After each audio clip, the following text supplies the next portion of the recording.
Good.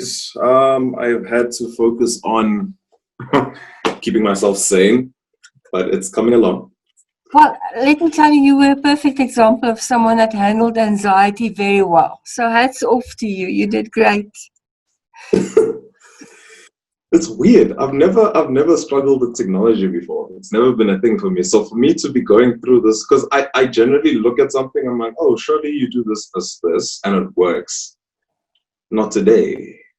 A Not humbling today. experience, sometimes we need to be brought back to earth. So this is Hmm. that day. Nah, it's the Lord. It's the Lord playing games with me. I've been making fun of my mom. That's what I get. Oh,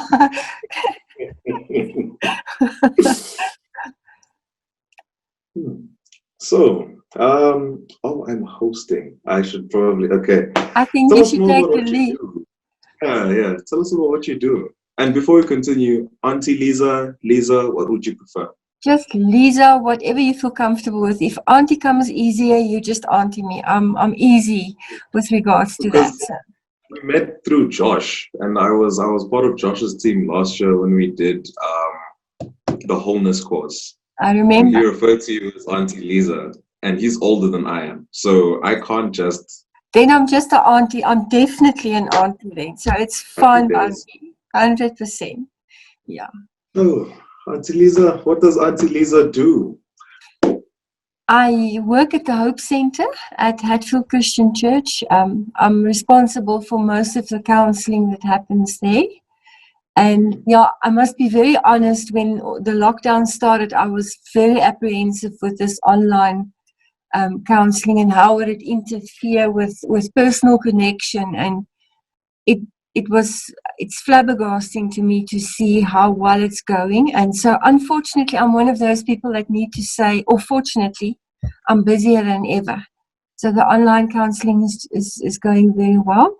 And then we've embarked on a journey with webinars where we are also taking different topics and just exploring it a little more. And then, of course, you guys are inviting me to evenings like this, which makes me feel very young, actually, despite being the auntie. Thank you for coming again. Yeah, I'm glad you're here.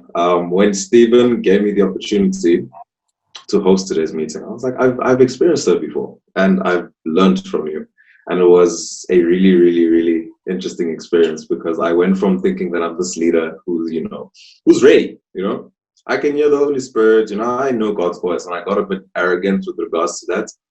And then the content you spoke about at the wholeness course, and you said these are the things that you need to have in place before you can start to counsel people. And I was like, I know nothing, but thank you so much. A pleasure. So, question number one, something that everyone deals with, something that so many, particularly young people starting their lives, university, for me, working, generally a big topic that we tend to discuss as young adults is anxiety. Yes. So what is anxiety? Anxiety is actually a emotion, and it's a beautiful emotion in the sense that God created us. I always speak about the dashboard that He created us with. And anxiety is one of those little lights that come on to warn us that something is wrong. So if you are going through something hard or difficult, the anxiety light would come on. If you write a test, your anxiety light would come on. So we don't necessarily need to look at anxiety as our enemy. Sometimes it's the warning light to say, focus more, plan better, make better choices. The problem is if we ignore the light, like with any other engine or any other dashboard, when you ignore a light, usually it leads to bigger problems. And that's exactly what happens with anxiety. If we don't take care of it when the light comes on the first time, it can morph into disorders. And some of the disorders that we can experience is something like panic attacks. So then the anxiety takes a hold of you, and it becomes a disorder. So now the emotion is not so normal anymore. And it starts to dictate your life. I'm just going to name a few others. We get anxiety, separation anxiety. So what happens is when parents go through a divorce, or when you leave home, especially when you come from the rural areas and you come to Pretoria to study, people can, the first effect that we see is they experience anxiety. But if we don't deal with it, it can become a separation anxiety disorder. So then you withdraw from society. You become too scared to do anything. It almost it becomes debilitating.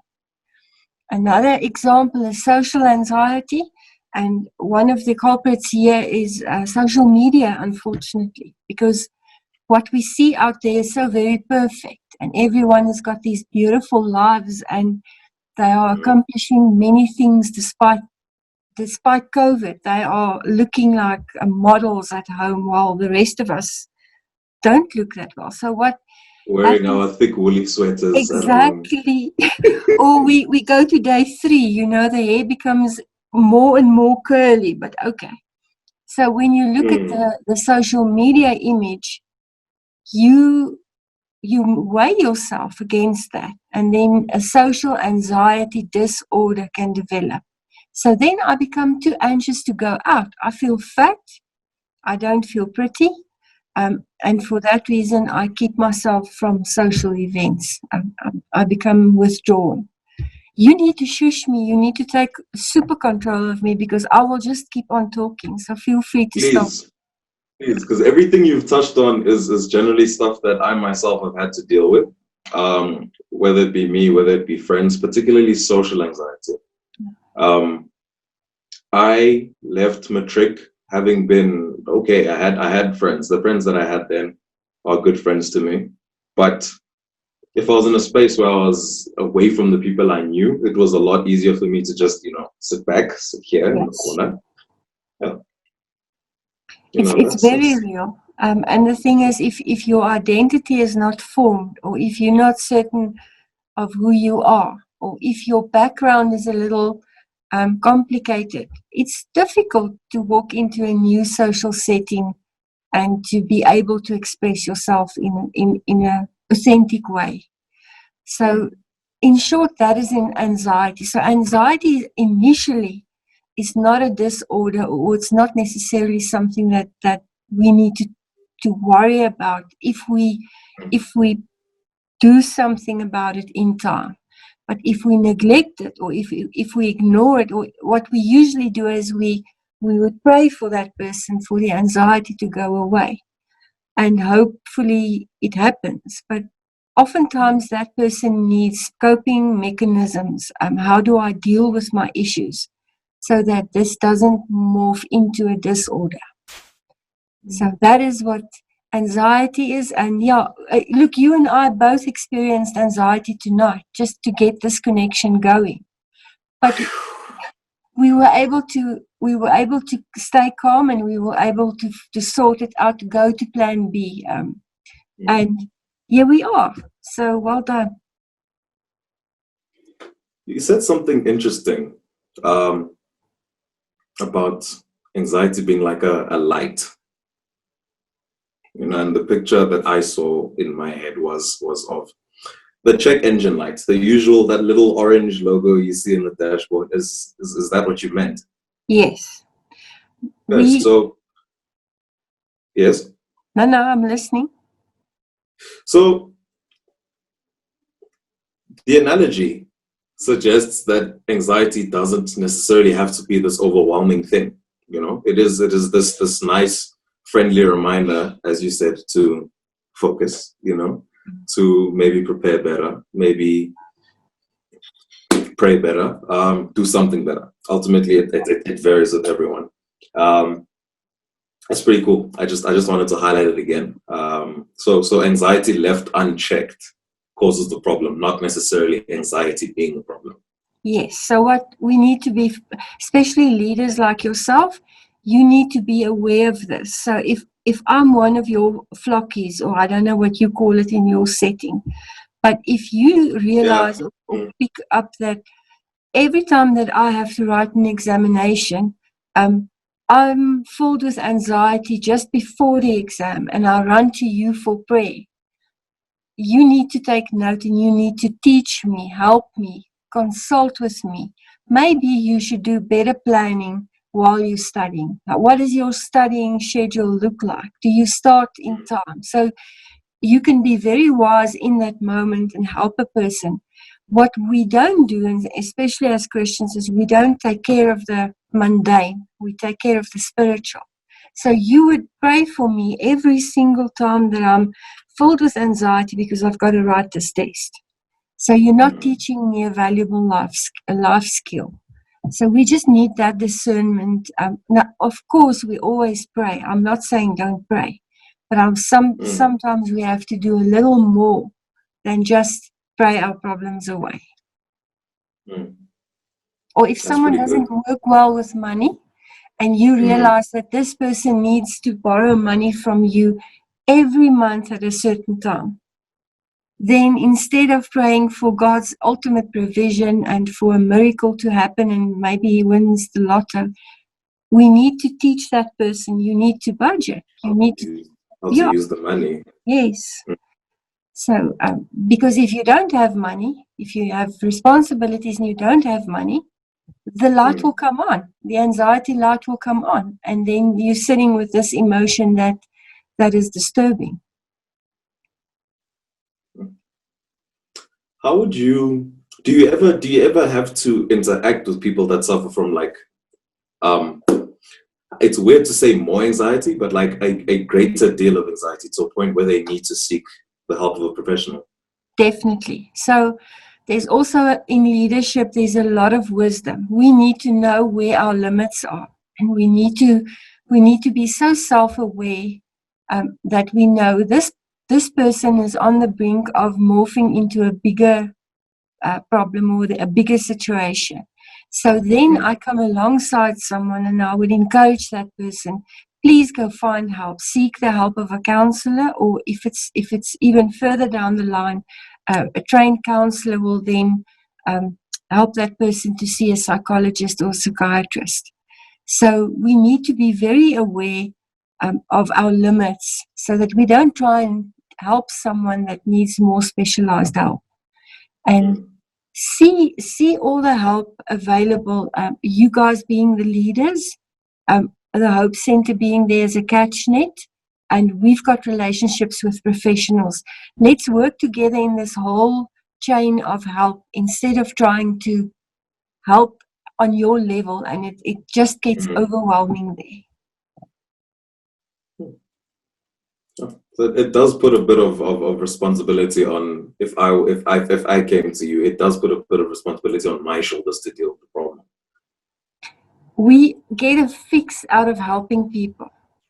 And sometimes yes. My life or my world is falling apart. And if I keep on helping you, I get some kind of a fix out of it. And it helps me not to deal with my own problems because I'm helping you all the time. So you get the rescuers everywhere, but you're not helping the person actually. You are doing something very selfish because you are fixing your need. But that's a topic for a whole other evening.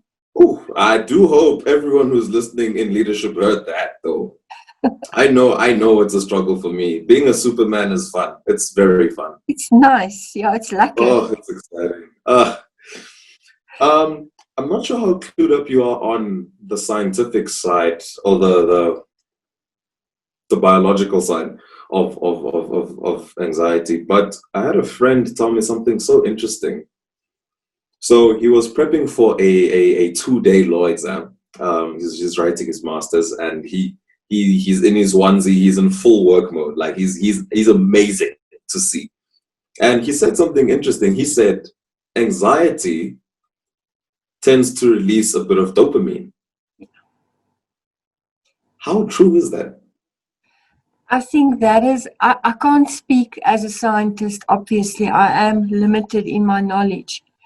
But that's why I'm saying anxiety is not necessarily a bad thing, because if we never experienced anxiety, we would not be motivated to take the next step. Let's say we were all just if you take science, normal science and Newton law, where you would stay in a state of rest unless an external force works in on you, and that will bring you into movement. So if my life is just hunky-dory and I don't experience anxiety and I don't realize this test is coming up, what would motivate me to get into the onesie and to get into work mode and study mode? That's why God gave us this beautiful dashboard of emotions. And that's why anxiety has got a very important space there, because it helped me and you tonight to come up with plan B. Where if we didn't have the anxiety, we could have given up. We could have postponed this interview another week. We could have just said, can't do it. But the anxiety, exactly, it pushed us out. That's why I think he equated it with that, because it's a feeling of, yes, I'm accomplishing, I'm moving forward, I'm getting somewhere. So yeah, I hope I answered it, but it's not very scientific. No, it's real is better than science. It's a lot more relatable than the scientific. So thank you. I think depression was the other big mental thing that we're going to discuss. So hey, let's jump into depression. I know that there are many different kinds of depression, but as a general thing, what is depression? How, walk us through depression. Let's do it that way. Again, yeah, you're right. It's a big topic. I always use very simple terms and pictures, so forgive me. We get situational depressions, like with this COVID thing. I think even the most introverted person is getting to a place now where they feel a little depressed because they can't go out anymore. So the situation is bringing a general feeling of depression to almost everybody. But that's not an illness in itself. It's just a situational depression. But once we go to the serious stuff, the real depression is a whole body illness. In other words, it influences your body, it influences your thinking, it influences your behavior. It actually incapacitates you. It makes you not even think about tomorrow, because today is too difficult to deal with. So depression is way more serious than anxiety. With anxiety, we are fearful of the future. I'm fearful that this guy might not like me, or I might fail the test. So there's a future in the picture where we talk about anxiety. When we get to depression, tomorrow doesn't exist. It's a battle just to get through today. And very often, most often, if it's not a circumstantial depression, like my father died, it's normal for me to go through a curve of depression. But if I get stuck there, and if it becomes an illness, then we've got a problem. So with depression, there are chemical imbalances at play. And this is where I usually remind people that the brain and the mind is two things. So your brain is an organ, just like your pancreas is an organ. And it needs all the chemicals to work properly. And if you are continuously depressed, your brain function gets impaired. That's why when someone is depressed and their brain function is impaired, they can't think properly. And that is when we start saying, would you please consider taking medication, just to help you with the transmission of chemicals in your brain. Because when the brain works, the organ, not necessarily the mind. Yes, so your organ gets the help, just like you would do with the insulin injection. You'll get your pancreas to work. The very same thing you do with your brain. And once the brain is working, it releases the mind. Now, through counseling, you can work with the depressed person and you can say, let's look at your thinking, the way you are thinking and seeing life. But if we don't take care of the organ, it's almost impossible for that person to even begin to think of life in a different way.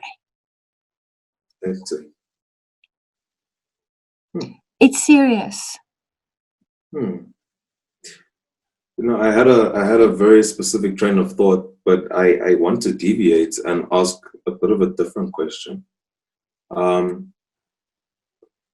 Depression is something the people around us face, it's things that we face, situational, not situational. So how would you propose, as in a bit of a general sense, because obviously we don't have the time to go into the nitty-gritties, how would you advise like us on dealing with depression, not just for ourselves but for the people around us? So how can we care for those that have this thing? And I want to ask the question and make specific reference to understanding on our side.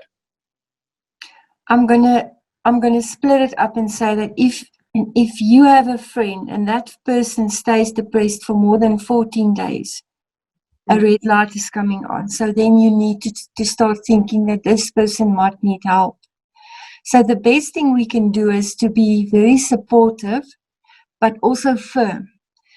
Because again, if you keep on listening to me or babying me in my depression, I can become so addicted to your attention that I don't feel the need to get out of that situation. So as a friend, you need to be very wise in saying, I'm here for you. I won't leave you. I don't think you are crazy. I don't look down on you. You don't need to use those words. You can show it through your caring. But at the very same time, come alongside the person and try to motivate them to go for help. Because if you can manage to get someone that's depressed to see a counselor or a psychologist or a doctor, you're doing that person a great favor. Where if you keep them in that state and again feel like Superman because you are WhatsApping this person all the time, you are taking care of him, you are enabling that person to stay in the condition where they are. Don't know if I answered your question. You did. I understand. I do.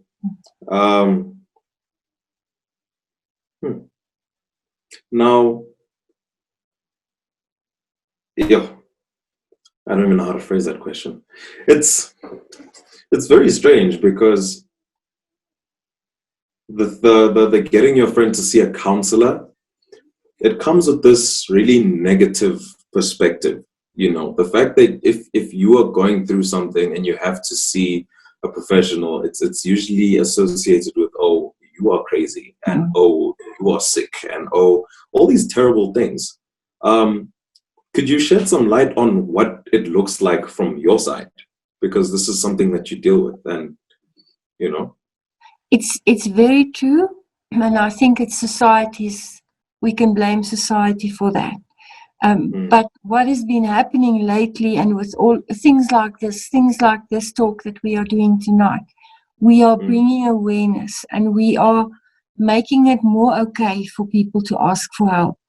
So what I usually do with someone that's apprehensive to go is to say, if you had a heart condition, or if we learned that if you broke your leg, would I look the other way and pretend like I don't see the broken leg and hope that it just gets better?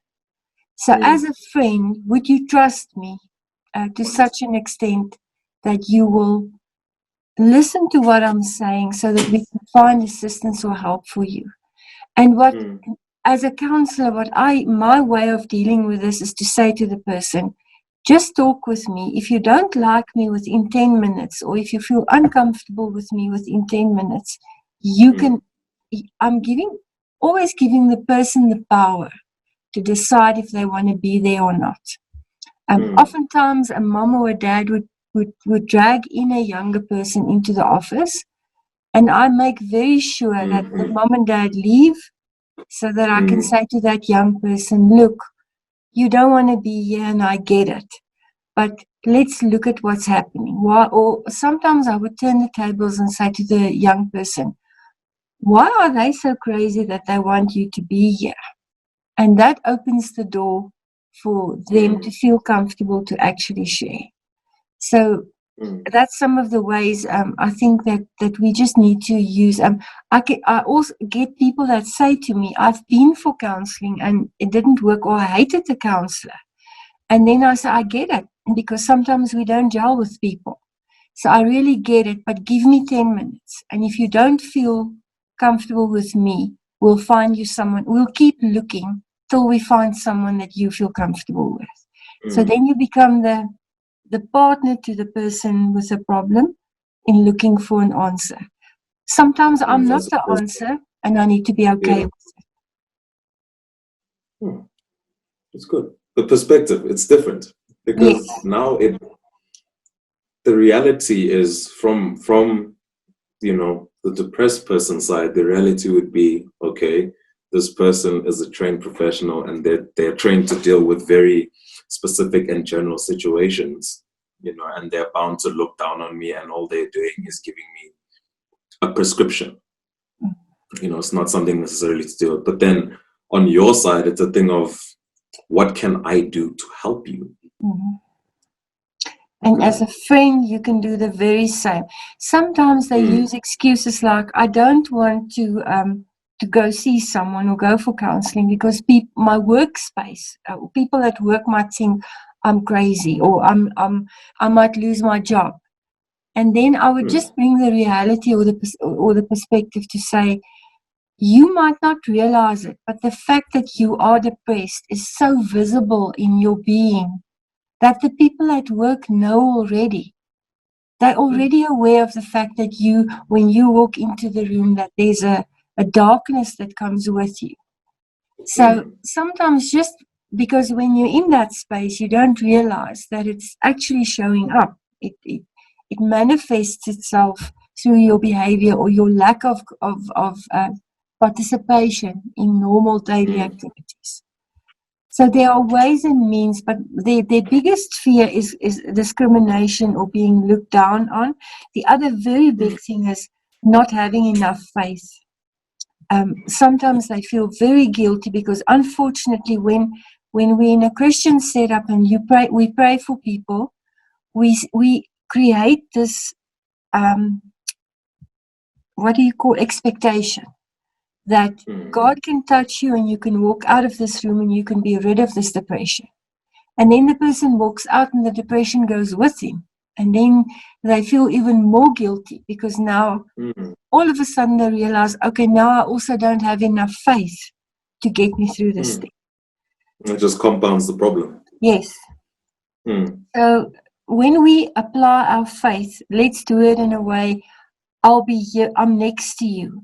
How can I help you? That's a question that we don't often ask a person, to say, what do you want me to do for you?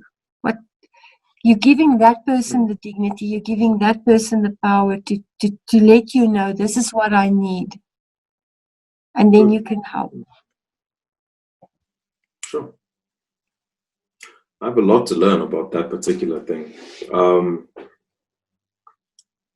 I don't know if other people struggle with this, but something that I tend to struggle with as a leader and as a friend to people who have difficulties is I'm surrounded by a lot of Christians. It's, when you hang around church, that's bound to happen. And as a result, it's very difficult to kind of step up and say, hey, I am battling with anxiety. Hey, I am battling with depression. I myself have a bit of a difficulty with anxiety. And for the longest time, it was difficult to even say the words because, I shouldn't have anxiety. I'm a Christian. I have faith. So how do we navigate things like that? Like, how do we teach people that, it's okay to not be okay as Christian people? Because it's very easy for someone who doesn't have the anxiety that you have to show up and say, well, you're a Christian, you shouldn't be afraid of anything. Like, how do you navigate that? I don't use the first thing I do is to meet people as a human being. So something that I decided when I started my counseling, can I call it the calling of counseling, is the more real I am, the more permission I give you to be real when you're when you're talking with me. So if I can be real in your company, I give you permission to be real with me. If I can say I struggle with something, you will do. So I've got way more open, humble, broken conversations than this perfect, we can do everything and I'm everything and I know all the answers. That's the one side of it. But the great go-to, and there's a technique involved, because when a person comes to see me the first time, I don't like to Bible bash them. They're not ready. They need to load the real stuff first. But eventually, when we get to this, I use the Bible as an example. Because if Jesus could go to Gethsemane, Yeah. If he could go there before the crucifixion, and if he could cry out before his Father, and if he could cry that his tears became blood, who am I not to also go that route? If the big prophet Elijah could go to the desert, and he could give up on life, and he could fold himself in underneath a bush and say, it's over. Why can't I? If you go to the Psalms and you read David's anguish and you read, I oftentimes send people to the Psalms and say, just insert your name into those Psalms where he specifically says, this is too much. He says, God, where are you? Can you not hear me or not see me or something? It's like, no, am I invisible here? And if David is called a man after God's his own heart, if that guy can do it, what makes me so powerful that I can't? So the Bible is, and that's when we go, I think we twist the Bible into this, it's such a pretty story, but it's actually heartbreaking if you read the real stories of what people went. How do you think Moses felt during the 40 years in the desert and people not listening to him and being alone and sometimes doing crazy things that no one understood? Do you think he was singing and dancing around the fire every night? Or do you think he might have had moments where, God, this is just too much, you're expecting too much of me? And how about the pressure? How about the pressure of being Moses? The Moses that was written of. Oh my gosh. Exactly. So I don't think we look at the Bible narratives in the right way, or we look for the golden nuggets and for the highlights and how to build our faith and how to swing in the trees. We don't look, how do I sort myself out when everything goes wrong and I feel overwhelmed. But that's not the way to go initially with people.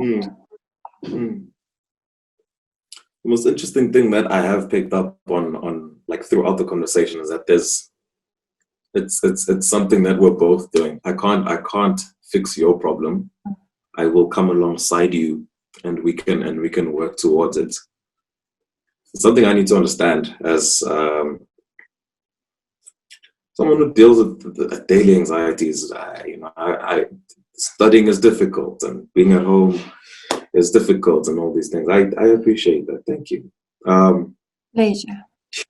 Sure. I just wish it was easier to speak about this like this. The first thing people tend to think when you refer them to the Lord is, oh no, I'm going to be hit with the Bible now. Jesus was perfect. And like you said, the real story is, as much as Jesus was this perfect being, he had difficulties. As much as Moses was this great being, he had difficulties. There's a reminder of the scripture where the garden that you spoke about, Gethsemane, Jesus actually said, is there another way? Exactly. Is there another way? Surely there's another way. Same as Moses, actually. Wow. Moses got angry. He got so angry that he hit the one rock. Struck the rock. Yeah, and he missed out on the promised land, which just goes to show that he got angry. Why are we trying to be so perfect? And why are we setting the bar so high that we chase away the broken-hearted and the people that are really suffering because they simply don't feel comfortable in our presence? And I also think it begins with you, the way you look at the bar. How high do you set the bar for yourself? We don't do self-care very well. We don't take care of our own needs, our own shortcomings, our own fears. We don't step back and say, you know what, this is a difficult day. This is a difficult month. These have been a difficult 77 days for all of us. We pretend that we're okay. I know a lot of people have a very short attention span, so I'm really trying to find ways to condense this message.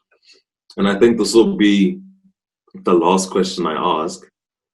How can we as a church accommodate these things? How can leadership, congregants, people that are in and around the building, how can we accommodate people like me who struggle with anxiety? I think we need to learn to keep quiet and to listen more. Sure. So I think we oftentimes go into spaces very well prepared. We've got our rules and regulations, so we've got our notebooks ready. If we've got a group setting, I come in as the leader and I'm going to lead the cell group or this community group, and these are the guidelines. And then I walk into that space and I start leading and I start directing. But maybe if we create more space where we come in from the bottom, where we keep quiet, where we silence our own thinking and our own way of wanting to do things, and we just come in humbly and ask the question, what can I do for you? What is it that you want? We miss a lot of people. We miss a lot of ordinary people in our lives because we're always talking. Sure. And again, we want to be the hero, like we said earlier, like you had said earlier. Sure. Wow. Okay. So and listening don't have the answers to everything, but the thing is, I think if we start listening, if I start listening to you and you listen to the next person, we can bring along change. Okay, I'm happy. Thank you so much for this. Pleasure. For your help. I can't wait until we put this up for people to see, and hopefully it won't be too long for them to watch, because this is some good stuff. Thank you for sharing your wisdom with us. Thank you so much. It's a pleasure, and the advantage is just they can just switch it off and walk away, and neither you nor me would know it. So we'll have no anxiety about who's watching this and who's not. So it was lovely to speak with you, and what a privilege. I always walk away from the conversation with you guys, you young people, and I feel what an awesome God we serve, that guys like you are in his kingdom and you're doing the work. So keep on showing up.